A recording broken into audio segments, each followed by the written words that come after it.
Welcome to the Power in Motion podcast, the show for women who want to develop a kinder relationship with their body so you can feel healthy, happy, and confident without restricting food, doing torturous exercise, or constantly worrying about the number on the scale. I'm your host, Kim Hagel, size-inclusive fitness specialist and certified non-diet health and life coach specializing in body image. This podcast is here to provide weight-neutral, health at every size aligned information and coaching on sustainable habits and mindset shifts so you can feel your very best in the body you have right now. Let's lace up our runners and go for a walk while we chat. Well, hello there, and welcome back to the Joyful Movement Show, and happy Valentine's Day. I'm your host, Kim Hagel, and I've got a great interview for you folks today in the spirit of Valentine's Day, all about self-love, but it's not in the usual pie in the sky, just love yourself kind of thing. Today, we've got tangible, practical, real-life information and tips to help you make self-love a daily practice to support your well-being. So I'll tell you a bit more about our guest in just a second, but before we get to that, I have just one announcement to share with you. If you're listening to this in real time, then I want to let you know about our upcoming 5-day Show Me the Motivation Challenge. So this free event is going to run from February 21st to 25th. And over the course of those 5 days, you're going to learn exactly why you struggle to get motivated to exercise. And I'm going to teach you the same mindset hacks that I teach to my coaching students to help you get motivation working for you so that willpower and all or nothing thinking and bribing yourself with rewards are a thing of the past. So in the challenge, each day you'll get an email with a very simple action task that you can implement to start cultivating lasting motivation. There'll be a daily live training and a mini guided movement moment, and that will happen inside of our private Facebook group where you can also interact with all of the other lovely like-minded women that are taking part. It's going to be so much fun. And please don't worry if you are new to exercise or if you have injuries or you feel like you're not in shape. None of that matters. Because while there will be a movement component, there's no requirement that you do it or that you do it a certain way. There's no sweaty selfie posts or any competition, nothing like that. The challenge is really about the mindset of motivation and making the shifts in your thoughts to make motivation your friend. So you can find more information about that at my website, so radiantvitality.ca/challenge. And that link is in the show notes too. So please join and tell your friends, because when you're surrounded by a supportive community, well, that's one of the key factors to motivation. So the more the merrier. All right, so on to today's interview. Today we are joined by Ashley Paige. Ashley is a body image and intuitive eating coach, as well as a yoga instructor. She helps women who are passionate about holistic wellness to find an intuitive approach to food and health, to reclaim their time and energy and feel confident in their body and choices. Ashley's work blends cognitive behavioral therapy with yoga philosophy to help women find empowerment, confidence, and security in themselves. So during our interview, we discussed what authentic self-love is and how we can move closer to it through self-compassion. We talked about the ways that self-love is misunderstood and how that prevents us from feeling secure of our worthiness. And then how the practice of yoga extends beyond the physical postures and invites us into a loving way of being. In that, we talked about the yogic philosophy of ahisma and how it can help us meet ourselves where we're at. Ashley also shared an inviting yoga posture to help open your heart chakra and a beautiful 3-minute guided self-love meditation that's just delicious. So without any further ado, I hope you enjoy.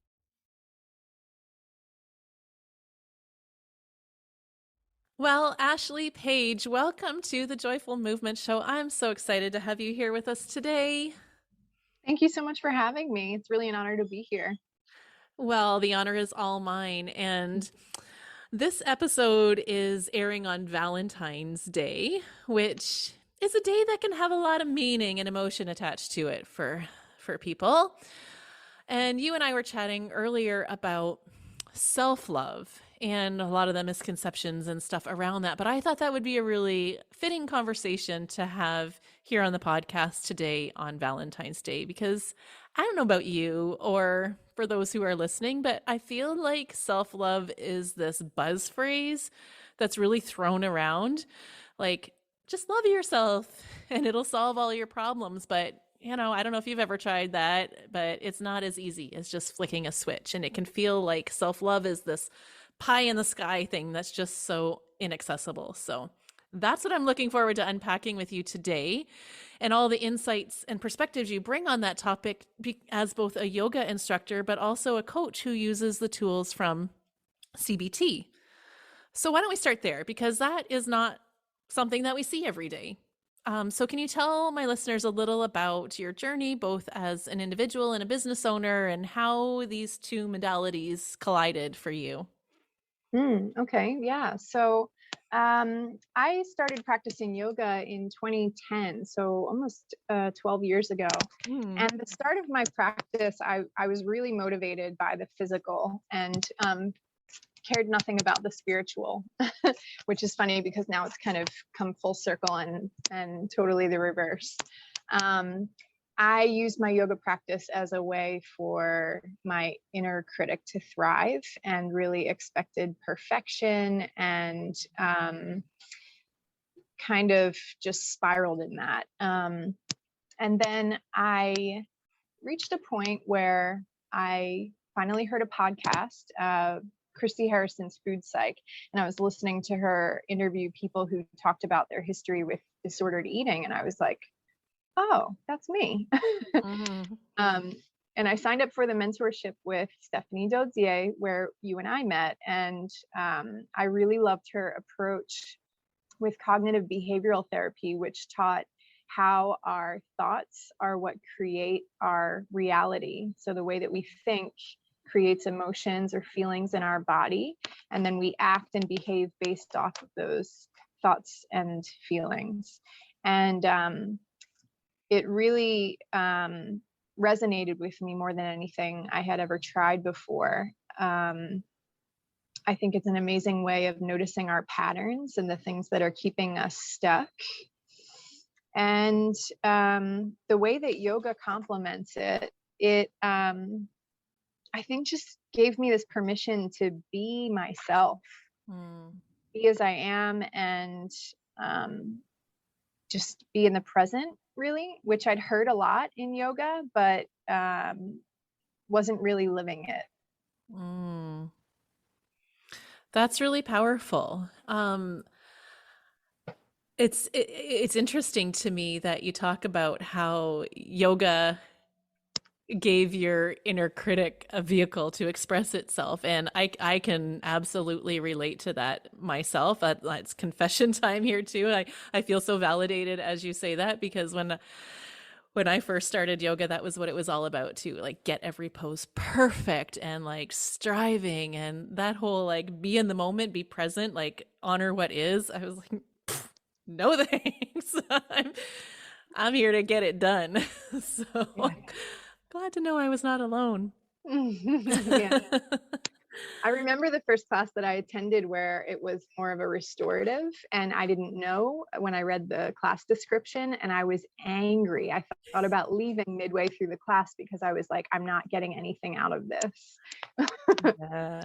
Yeah. So when you started exploring your thoughts, what beliefs did you become aware of about how you had been engaging with yoga in the past and what you were making it mean about yourself? Well, yeah, the striving that you talk about. I mean, I was really dedicated to achieving these really advanced postures, and I don't know what I thought I was going to achieve with that. I ended up with, some pretty uncomfortable injuries. My body really started to talk to me because I just wasn't listening to it. So it really made me realize how disconnected, like how I had been living completely in my head with no regard for what my body was trying to communicate to me. And the anxiety that I was experiencing was just, growing, augmenting more and more. Mm-hmm. Interesting. And I think that's a common trap. I mean, I've fallen into and I've seen out there that we reduce yoga to simply the postures, and our success in yoga is based on whether we're able to achieve all of those postures. But you were explaining to me off air how there's actually 8 branches of yoga, and that kind of leads into what we're here to talk about today. So can you expand a little bit on those branches and how yogic philosophies can invite us into more self-love both on and off our mat? Yeah. So, as you said, there's 8 limbs, and we often think of, especially in the Western world, the physical being all of what yoga is. And actually, the other limbs have to do with our breath work and with meditation. And the yamas and the niyamas were particularly interesting to me in my healing journey because they teach us how to be in relationship with ourselves and with others. Mm. And they're kind of these ethical codes. One of them in particular, it's called ahimsa, and it's often translated as nonviolence or non-harming, which I think in the yoga and wellness world gets interpreted as meaning we should all be vegan. And that's fine for some people, but not for everyone. And so I like the other interpretation or the other translation, which is peace, love, and harmony. And that's in how we talk to ourselves, how we think about ourselves, and how we act. And through the practice of being on the yoga mat, and which asks us to slow down and actually witness our sensations and honor whether your body is asking for more or for less, or to be gentle or to push a little bit harder. Building that interoceptive awareness, it translates then into how we move off of our mat, and we can notice that practice of ahimsa coming into the way that we feed ourselves and the way that we give ourselves permission to rest, and really all aspects of life. Mm. That's just so beautiful. I love everything you just said there, and it certainly sounds something like we would all want for ourselves. But I want to chat about how self-love and how all these things that you're just talking about can be misinterpreted, I guess. Like, it seems to me there is a misconception that self-love is equal to self-discipline. Like, as if, like, if you loved yourself, you would eat better, you'd exercise more, you'd do the meditating and the journaling, and like these are all good and potentially loving actions, but it's like the motive behind it is kind of guilt and shamey, right? Like there's a lot of shoulding, and like you should do these things if you loved yourself, almost like we're punishing ourselves but calling it self-love. Yeah, exactly. It's all about the intention, right? There's a big difference between getting on your yoga mat with the intention to move with acceptance and respect for your body and where it is today, versus getting on the mat for the motivation of toning or sculpting or fixing yourself, you know. Mm-hmm. And I think that we the way we confuse it is that, you know, we have this basic need as humans for love and belonging, and we think that the solution to that feeling of unworthiness that comes when you don't have self-love as a regular practice, that the solution to that is perfection. And so if you can just be perfect enough, if you can just do enough, achieve enough, and seek all of these external you know, conditionals for you to feel that acceptance and that belonging, then that will kind of protect you from that feeling of unworthiness. So is that what you'd say was kind of like getting in the way? And like as you say that, I'm like, oh my gosh, that's what I was doing when I was trying to be perfect at all the yoga poses and in everything else in my life, like perfect with my eating and perfect with my exercise and perfect with how I ran my business and like all of it, all the things I was trying to be perfect in. Is I think that I thought I would love myself, or I would be more lovable if I could just do everything perfectly. Yeah, exactly. But Mhm. self-love is actually accepting and forgiving yourself for being Mm. human, and your worthiness is not dependent on anything. We're all unconditionally worthy because we exist. Yeah. Yeah. I love what you just said, forgiving yourself for being human, but yeah, accepting who we are in all of our messiness. And it's not an easy practice. I think that Oh. it can they self-love can kind of get confused with self-compassion, and I believe self-compassion may be the easier step to Mm, get us to self-love. mm, Like self-compassion, you can grow self-love out of self-compassionate practices. mhm.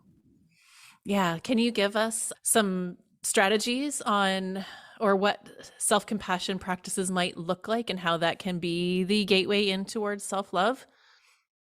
Yeah, so I think about a session I had with a client yesterday where she ate past comfort, and she, felt like she was failing at intuitive eating. She was disappointed that she wasn't progressing. She couldn't understand why it happened. And in our session together, I reminded her that, you know, the reason that she ate past comfort was because her body was trying to protect her from the restriction that happened before it. So it's Mm, actually this amazing survival mechanism that our bodies do for us. And to celebrate it, like actually as a win, now she knows what her fullness feels like. And also to look at that experience with curiosity instead of judgment, and just wonder, why did it happen, and how could it maybe go differently next time? What did I learn from it? I think a lot of self-compassion has to come from looking at ourselves as like a child, and there's that concept of the inner child that I like. um, we can, if you think of a picture of yourself as a toddler, and you believe like that little being is so innocent and perfect and lovable, and then at some point, like at what age do we believe that we are not deserving of that same unconditional love? mhm, you know we have mhm, to go back and remember that we're all worthy of that. mhm, mhm. Yeah, that nothing that we can do can remove us from that worthiness. And to be human is to make mistakes. So, like you say, to be gracious towards ourselves and curious, right? Like I'm always talking about replacing self judgment with curiosity. Because we can fall into that trap of like, oh, I did it wrong. Why did I do that? That was bad. I'm never going to get this. But as you were just describing with your client, when we can be curious as to what happened, that opens the door to possibility. And Right. it certainly feels a lot gentler too and a lot more loving. Yeah. So here on the Joyful Movement show, I'm always talking about body image, or I should say it's one of the big things that we talk about here on the show. So how can yoga help us connect to our bodies and help us move out of body hatred or body shame in towards body neutrality or acceptance and maybe even body love? I like that question. So, the practice of yoga, the motivation is to unite, or that's the translation of the word yoga, is to unite your mind, your body, and your spirit. So, yoga asks us to move mindfully through our practice, and which can be really challenging, especially if you're in a group class and you're looking around at who's on the mat next to you and how the teacher is cueing the class. I often hear people come in, and before we even start, they'll apologize for how they think their performance is going to go. Like it actually sounds like they believe they're there to prove something. So if you are open to hearing the yoga philosophy and incorporating it into your practice, then you're accepting where your body is in each moment, and honoring what it needs, whether that's rest or whether you've got energy to push a little bit further. Um, and really to just appreciate everything that your body allows you to experience on and off of the mat. You can find strength, you can find ease.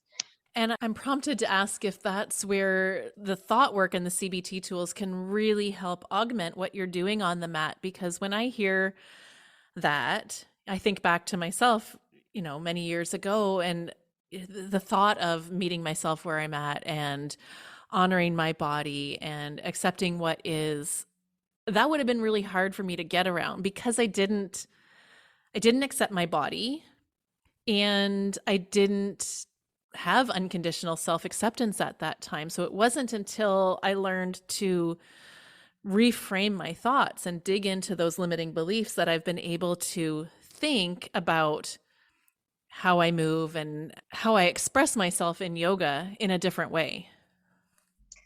Yeah, I think I can relate to that in that I definitely, well, I wasn't even aware of how critical I was being towards myself. And so through CBT, I've learned to notice the thought that's there in the first place, to acknowledge it, but then question where it came from and whether it's mine or whether it was learned. And then with going further with CBT, whether I want to keep that thought or not. So body image, as much as we do this work, it's always going to be there. We're always going to have those moments, but the rebound is much quicker when you can acknowledge, okay, this is a thought that I was taught, and it's not helping me cultivate that self-love or acceptance. What's another perspective that I can take? So like when we talk about body neutrality, going from, we get into some funny positions in yoga, and you get views of yourself in not the most, in not these typical angles. And so, so looking at yourself and thinking, okay, that is a stomach. That's a neutral thought. No one can argue that. Instead of what thought might have previously been there. Yeah, that's a really good point, is that, yeah, without that ability to manage your mind, there can be a lot of opportunity for self-judgment, not just with yoga, but in life in general, right? But being able to see those thoughts as they come into your mind and not attach to them. And also, like you say, question where they came from. And like, this is just something that I've been taught. And is it serving me? No, I can choose to think something different. So I love how you've blended that all together. Now, I know on your Instagram channels, you do a lot of teaching about the chakras. So I guess the first question I want to ask about that is, for those who are unfamiliar with what the chakras are, can you explain what they are?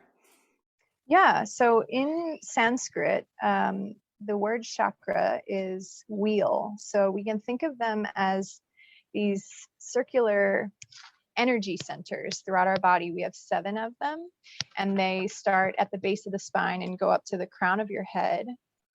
And they each kind of govern a different issue or a different purpose. And so if we're talking here about self-love, the heart chakra, which is located right in the center of the chest, is where we would find that self-love. And there are practices that you can do that help to balance the chakras, because, for example, with our heart chakra, if we're out of balance, we might feel jealous or possessive or codependent or unworthy.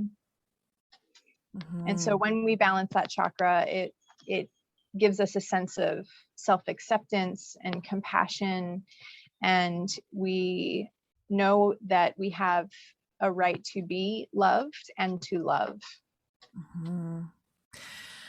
And meditation is one of the tools that we can use to balance the chakras. Am I right?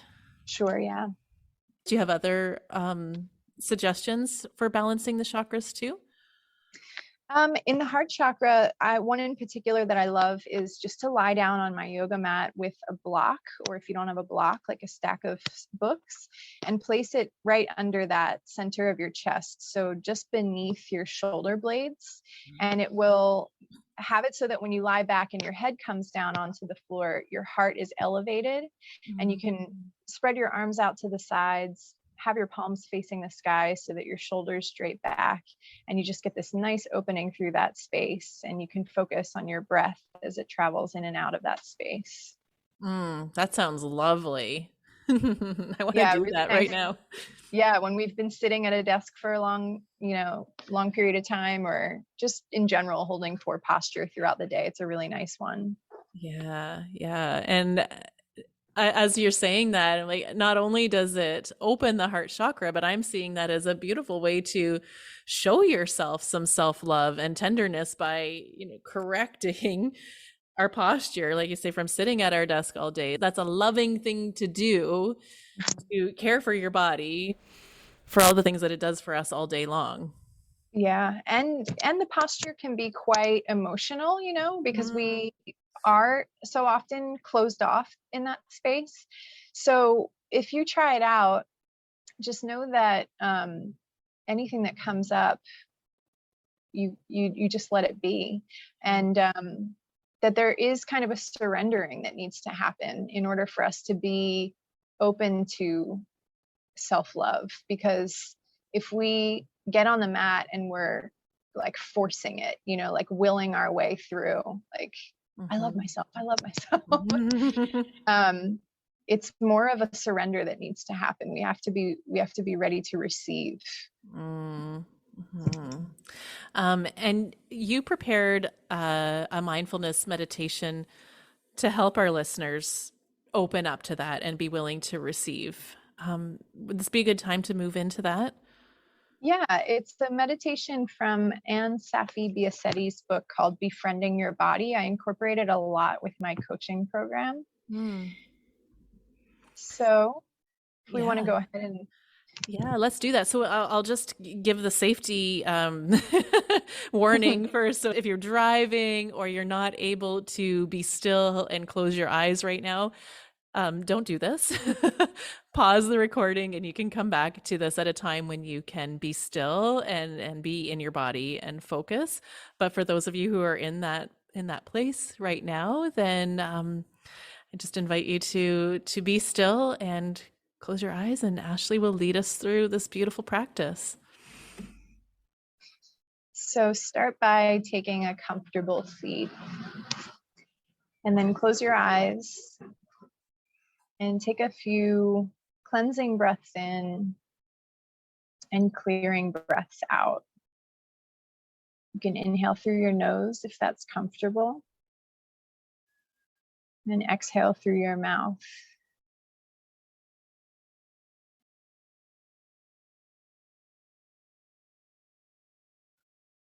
And we'll start with focusing on wishing well for yourself.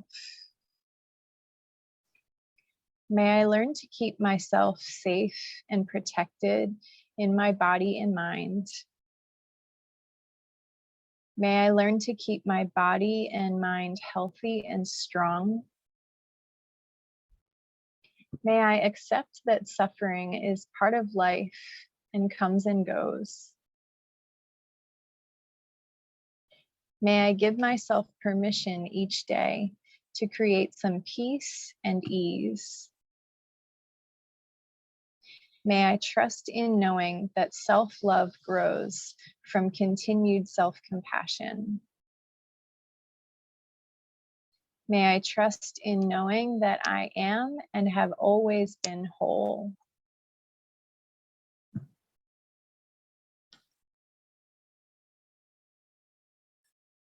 Have another big breath in through your nose and a clearing breath out of your mouth.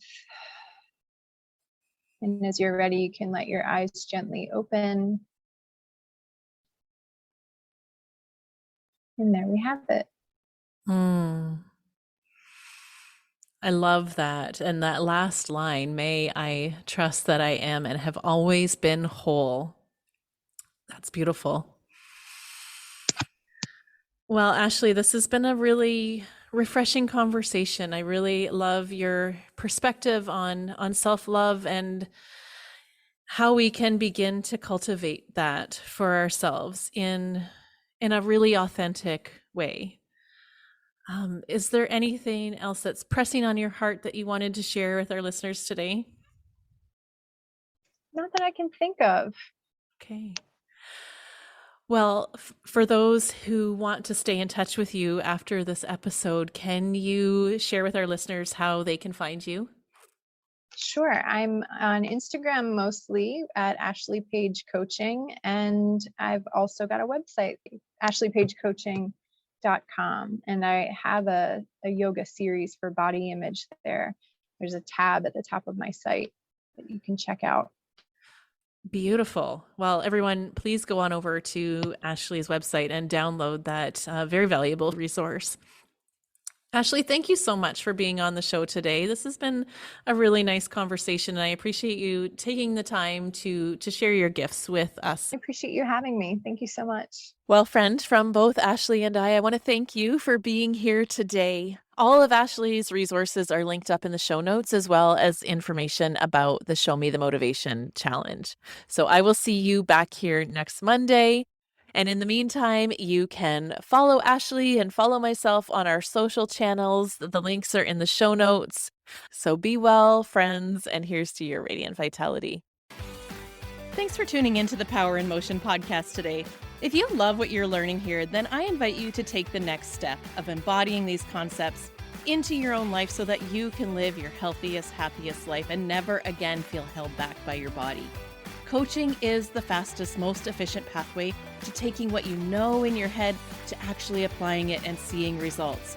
Whether you're looking to make changes around movement, food, body image, or all three, I'm here to help you nurture a kind, respectful, and trusting relationship with your body so you can feel your very best. Click the link in the show notes to book a free consultation, and together we'll uncover what's getting in the way of you having the results you want. You'll leave this call knowing exactly what you need to work on, and together we'll explore whether one of my coaching offers is a good fit for you. I can't wait to meet you.